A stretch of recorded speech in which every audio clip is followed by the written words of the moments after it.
नमस्कार दोस्तों, आपका स्वागत है शेयर बाजार इनसाइट चैनल पर। चलिए आज के अपडेट की शुरुआत कर लेते हैं। सबसे पहले बात करूं तो ओला इलेक्ट्रिक के स्टॉक प्राइस में आज करीब 15% के प्लस की तेजी रही है और अभी मार्केट चालू है क्योंकि ओला इलेक्ट्रिक का क्वार्टर वन का रिजल्ट आ चुका है। कंपनी का लॉस बढ़ा है 23% ईयर ऑन ईयर बेसिस पर और रेवेन्यू भी गिरा है करीब 50% तक। यहाँ पर आप देख सकते हैं ओला इलेक्ट्रिक का क्वार्टर वन का रिजल्ट आ चुका है। यहाँ पर आप नंबर देख सकते हैं। चलिए अब हम नंबर देखते हैं। सबसे पहले बात करूं, पिछले साल जो क्वार्टर था जून, उसके साथ हम कंपैरिजन करें तो इसको ईयर ऑन ईयर बेसिस पर कंपैरिजन कहते हैं। यानी कि पिछले साल का जून का क्वार्टर और इस साल का जून का क्वार्टर, इसको कंपैरिजन करते हैं तो इसको ईयर ऑन ईयर बेसिस पर कंपैरिजन कहते हैं। और पिछला क्वार्टर यानी कि मार्च महीने का क्वार्टर 4 और यह है क्वार्टर 1, इन दोनों की कंपैरिजन करेंगे तो इसको कहेंगे हम क्वार्टर ऑन क्वार्टर कंपैरिजन। अगर आपको नहीं पता इतना बेसिक तो आप मैं इस बार बता देता हूँ। पिछले साल क्वार्टर जून में कंपनी का रेवेन्यू था 1644 करोड़, जो इस साल हो चुका है 828 करोड़ रुपीस। तो हम कंपनी का रेवेन्यू की बात करें तो उसमें आप सबको पता है, दिखता ही होगा कि गिरावट रही है। करीब 50% की कंपनी के रेवेन्यू में गिरावट रही है।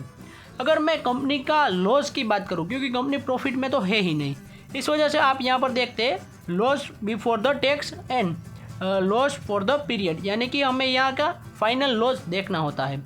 यहाँ पर आप देख सकते हैं कंपनी का पिछले साल क्वार्टर में 1 में था लॉस 347 करोड़, जो इस साल हो चुका है 428 करोड़, यानी कि लॉस में भी बढ़ोतरी हुई है, जो कंपनी के लिए काफ़ी अच्छी बात नहीं है। इसके अंदर 23% की ज़्यादा जंप लाई है लॉस के अंदर।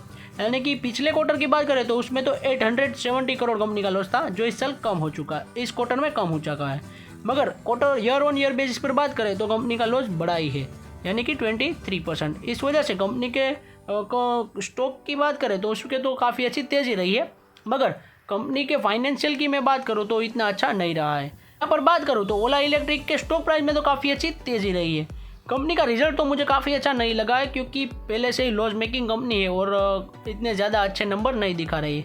आगे आने वाले दिनों में देखते हैं, मगर आज इन्वेस्टर का सेंटीमेंट अच्छा लगा, इस वजह से कंपनी के स्टॉक प्राइस में करीब 15 to 17% की अच्छी तेज़ी रही थी। अभी मार्केट चालू ही है।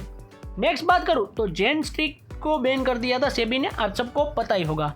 इसकी वजह से जो FNO यानी कि फ्यूचर एंड ट्रेडिंग होती है हमारी मार्केट में, उसके वॉल्यूम में करीब 20% की गिरावट देखी गई है और इसका सीधा सीधा इम्पैक्ट BSE और NSE के बिजनेस के ऊपर दिखता हुआ नजर आएगा और इसको हिट भी होगा BSE और NSE के स्टॉक प्राइस में। तो आने वाले दिनों में देखते हैं BSE और NSE के स्टॉक प्राइस में कितनी गिरावट आती है या फिर उसके बिजनेस के ऊपर क्या इम्पैक्ट होता है, क्योंकि जो कंपनी ऐसा करेगी उसको बैन करना तो लाजमी है, वही अच्छी बात है।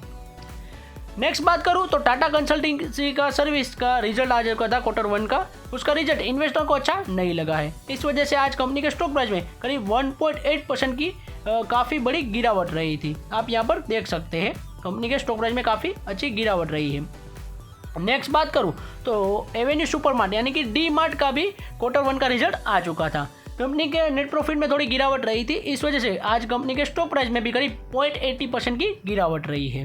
नेक्स्ट बात करूं इंडियन रिन्यूएबल एनर्जी यानी कि रिन्यूएबल सेक्टर को जो लोन प्रोवाइड करती है, उस कंपनी का क्वार्टर 1 का रिजल्ट आ चुका था।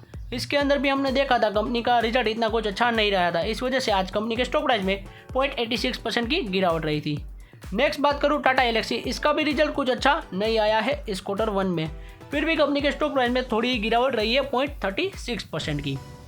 तो आज की अपडेट हमारी यहीं तक थी। आगे के जो अपडेट आने वाले हैं क्वार्टर 1 के रिजल्ट के रिगार्डिंग, जैसे कि HCL टेक और कुछ कंपनीज के क्वार्टर 1 के रिजल्ट आज आने वाले हैं, उसकी मैं अपडेटेड वीडियो आपके लिए शाम तक ले आऊँगा। Thanks for watching. ऐसे ही वीडियोस देखने के लिए हमारे चैनल को सब्सक्राइब कीजिए और बेल आइकन को ऑन करना मत भूलिएगा। Thanks for watching.